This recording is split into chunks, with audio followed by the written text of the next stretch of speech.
Hi all അസ്സലാമു അലൈക്കും welcome back. നമ്മുടെ വീട്ടിലൊക്കെ വെറുതെ ചിലപ്പോൾ ബ്രെഡ് ഇരിക്കും. അപ്പോൾ നമുക്ക് സ്കൂൾ വിട്ട് വരുന്ന മക്കൾക്ക് മാത്രമല്ല കേട്ടോ, രാവിലെ മുതിർന്നവർക്കും ബ്രേക്ക്ഫാസ്റ്റ് ആയി കഴിക്കാൻ പറ്റിയ വളരെ എളുപ്പമുള്ള ഒരു വിഭവമാണ് ഇന്നത്തെ വീഡിയോയിൽ.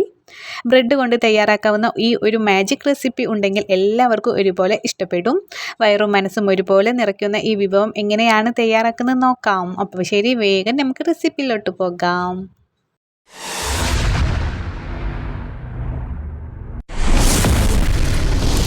അപ്പം നമുക്ക് മെയിനായിട്ട് ഇതാ ബ്രെഡ് ആവശ്യമുണ്ട് കേട്ടോ. ബ്രെഡിന് പകരം നിങ്ങൾക്ക് ബന്നോ എടുക്കാം, അതും ഇതേ സ്റ്റെപ്പിൽ ചെയ്തെടുക്കാം.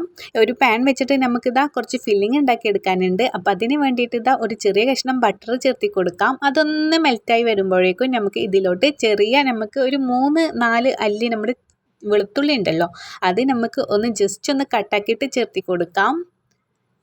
കുട്ടികൾക്കും മുതിർന്നവർക്കും ഒരുപോലെ ഇഷ്ടപ്പെടുന്ന രീതിയിൽ നല്ല ഹെൽത്തിയാണ് കേട്ടോ നമ്മൾ ഈ ഫില്ലിങ് റെഡിയാക്കുന്നത്.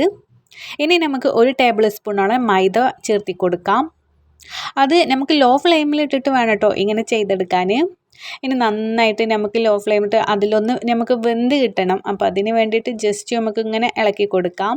ഇനി നമ്മൾ 250 ml കപ്പിന് 1 കപ്പ് പാലാണ് ഒഴിച്ചു കൊടുക്കുന്നത്. നന്നായിട്ട് നമുക്ക് മിക്സാക്കി എടുക്കാം. കട്ടകളൊന്നും ഇല്ലാതെ നമുക്ക് നന്നായിട്ട് ഇങ്ങനെ തിക്കായിട്ട് വരണം കേട്ടോ. അതുവരെ നമുക്ക് ലോ ഫ്ലെയിമിലിട്ടിട്ട് തന്നെ നന്നായി മിക്സാക്കി എടുക്കാം. ഇനി ഇതിലോട്ട് 1/2 ടീസ്പൂണോളം നമ്മുടെ ചില്ലി ഫ്ലേക്സ് ചേർത്തി കൊടുക്കാം. അതുപോലെ ആവശ്യത്തിന് കുറച്ച് ഉപ്പും കൂടി ചേർത്തി കൊടുത്ത് വീണ്ടും നമുക്ക് മിക്സാക്കി എടുക്കാം. നല്ല കുറുകിയ രൂപത്തിലായി വരും കേട്ടോ നമ്മുടെ ഫില്ലിങ്. അപ്പോൾ ഇതാ ഇതുപോലെ റെഡി ആയി കഴിഞ്ഞാൽ നമുക്ക് ഇതിലോട്ട് 1 കപ്പ് നമ്മൾ ചിക്കനാണ് കേട്ടോ. ചിക്കൻ ഉപ്പും മുളകും അതുപോലെ കുരുമുളക് പൊടിയൊക്കെ ഇട്ടിട്ട് വേവിച്ചെടുക്കുക, അല്ലെങ്കിൽ നമുക്ക് ഫ്രൈ ചെയ്തെടുക്കാം കേട്ടോ. ഇനി അതൊന്ന് മിക്സിയുടെ ജാറിലിട്ടിട്ട് ഒന്ന് പൊടിച്ചെടുത്തിട്ട് വേണം ഇതിലോട്ട് ചേർത്തി കൊടുക്കാൻ. ഇനി നമ്മുടെ ചിക്കൻ അതല്ല, നമ്മുടെ വീട്ടിൽ വേറെ നമ്മൾ എന്തെങ്കിലും കാര്യങ്ങൾക്ക് വേണ്ടിയിട്ട് നമ്മൾ ചിക്കൻ കറിയോ അങ്ങനെയൊക്കെ ഉണ്ടാക്കിയിട്ടുണ്ടെങ്കിൽ നമുക്ക് അതിൽ നിന്ന് ചിക്കൻ എടുക്കാം കേട്ടോ. എന്തായാലും നമുക്കൊന്ന് മിക്സിയുടെ ജാറിൽ ജസ്റ്റ് ഒന്ന് കറക്കിയെടുത്താൽ മതിയേ. ഇപ്പം നമ്മുടെ ഫില്ലിങ് റെഡി ആയിട്ടുണ്ട് കേട്ടോ. ഈ ഒരു കൺസിസ്റ്റൻറ്റിയിലായിരിക്കണം നമ്മുടെ ഫില്ലിങ് വരേണ്ടത്. നല്ല മണവും ഗുണവുമുള്ള ഈ ഫില്ലിങ് വെച്ച് ഇനി നമുക്ക് ബാക്കി കാര്യങ്ങളൊക്കെ നോക്കാം. അപ്പോൾ ഇതിവിടെ ഇരിക്കട്ടെ കേട്ടോ. ഇനി ഒരു പാൻ വെക്കാം. ഇതൊന്ന് നമുക്ക് ചൂടായി വരുമ്പോൾ നമ്മുടെ ഈ ബ്രെഡ് ഒന്ന് ടോസ്റ്റ് ചെയ്തെടുക്കാൻ വേണ്ടിയിട്ട് ഞാനിവിടെ അല്പം നെയ്യാണ് ഉപയോഗിക്കുന്നത്. ബട്ടറിന് പകരം നെയ്യ് ചേർക്കുമ്പോൾ അത് കൂടുതൽ ഹെൽത്തിയും അതുപോലെ തന്നെ നല്ലൊരു നാടൻ രുചിയും മണവും നൽകും. കുട്ടികൾക്കൊക്കെ കൊടുക്കുമ്പോൾ ഇത് വളരെ നല്ലതാണ്. ജസ്റ്റ് ഒന്ന് നമുക്കിതാ ചൂടാക്കി എടുത്താൽ മതി കേട്ടോ. അപ്പോൾ ഞാനിവിടെ 4 ബ്രെഡ് വെച്ചിട്ടാണ് നമുക്ക് കാണിച്ചിരുന്നത്. അപ്പോൾ നമുക്കിത് 2 ബ്രെഡ് വെച്ചിട്ട് സ്നാക്സ് ഉണ്ടാക്കിയെടുക്കാം. അപ്പോൾ നമുക്ക് താഴത്തെ ഭാഗം ജസ്റ്റ് ഒന്നിങ്ങനെ ചൂടായി വരുമ്പോഴേക്കും നമ്മുടെ ഫില്ലിങ് നമുക്ക് ഇതിൻ്റെ മുകളിലോട്ട് ചേർത്തി കൊടുക്കാം. അപ്പോൾ നമ്മുടെ ഇഷ്ടത്തിനനുസരിച്ച് ഫില്ലിങ് കൂടുതൽ ക്വാണ്ടിറ്റി വേണമെങ്കിൽ അങ്ങനെ കൂടുതൽ നമുക്ക് ചേർത്തി കൊടുക്കാം. അതെല്ലാം നമുക്ക് ഇഷ്ടമുള്ളതുപോലെ ചെയ്തെടുക്കാം കേട്ടോ.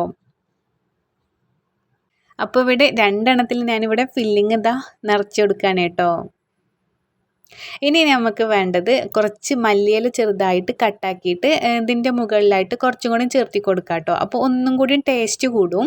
ഇനി അതല്ല, കുറച്ചും കൂടി നിങ്ങൾക്ക് എരിവും കൂടി സ്പൈസി ആയിട്ട് വേണമെന്നുണ്ടെങ്കിൽ കുറച്ച് ചില്ലി ഫ്ലേക്സും കൂടി മുകളിൽ കുറച്ചും കൂടി നമുക്കൊന്ന് വിതറി കൊടുക്കാം. ഇനി നമുക്ക് ഒന്നിൻ്റെ മുകളിലായിട്ട് 1 ബ്രെഡും കൂടി വെച്ച് കൊടുക്കാം. അതുപോലെ തന്നെ നന്നായിട്ട് പ്രസ് ചെയ്ത് കൊടുത്താൽ നമ്മളിതിൽ മൈദയാണല്ലോ ചേർത്തി കൊടുക്കുന്നത്. അതുകൊണ്ട് നന്നായിട്ട് തന്നെ നമ്മുടെ ബ്രെഡ് ഇങ്ങനെ ഒട്ടി കിട്ടും കേട്ടോ. അപ്പോൾ നമ്മുടെ തവി വെച്ചിട്ട് ജസ്റ്റ് ഒന്ന് അങ്ങനെ പ്രസ് ചെയ്ത് കൊടുത്താൽ നന്നായിട്ട് തന്നെ ഇതുപോലെ കണ്ടോ, നന്നായി ഒട്ടി കിട്ടുവേ.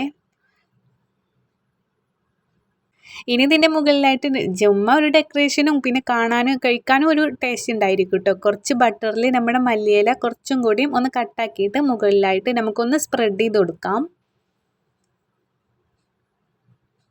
അതുപോലെ തന്നെ കുറച്ച് വെളുത്ത എള്ളാണ് കേട്ടോ. നിങ്ങളെ കയ്യിലുണ്ടെങ്കിൽ ചേർത്തി കൊടുത്താൽ മതി. ഞാൻ ഈ കുട്ടികൾക്കൊക്കെ കഴിക്കാനൊക്കെ കൂടുതൽ നമുക്കൊരു ആകാംക്ഷ കിട്ടാൻ വേണ്ടിയിട്ട് ജസ്റ്റ് ഒന്ന് വെളുത്ത എള്ള് കുറച്ചിട്ട് കൊടുത്തിട്ടുണ്ട്. ഇനിയിപ്പോൾ ബ്ലാക്ക് എള്ളാണെങ്കിലും കുഴപ്പമൊന്നുമില്ല. ഇനി നമുക്ക് സെർവ് ചെയ്യാം. ബ്രെഡ് നമ്മൾ നെയ്യിലാണല്ലോ ടോസ്റ്റ് ചെയ്തെടുത്തത്. അത് കാരണം നമ്മുടെ ബ്രെഡ് നല്ല ക്രിസ്പി ആയിട്ടാണ് കേട്ടോ. കട്ട് ചെയ്യുമ്പോൾ നല്ല സൗണ്ടൊക്കെ വരുന്നുണ്ട്. കഴിക്കാൻ അതിലേറെ ടേസ്റ്റിയുമാണ്. അപ്പോൾ ബ്രെഡ് കൊണ്ടുള്ള ഈ സ്പെഷ്യൽ ഐറ്റം എല്ലാവർക്കും ഇഷ്ടപ്പെട്ടെന്ന് കരുതുന്നു. വൈകുന്നേരം മക്കൾക്ക് സ്നാക്സായും രാവിലെ മുതിർന്നവർക്ക് ബ്രേക്ക്ഫാസ്റ്റായും ഒക്കെ വളരെ പെട്ടെന്ന് ഇത് തയ്യാറാക്കാം. ഇൻഷാ അല്ലാ അടിപൊളി റെസിപ്പിയും കൊണ്ട് വീണ്ടും കാണാം. അതുവരേക്കും ഓക്കെ ബൈ. Thank you.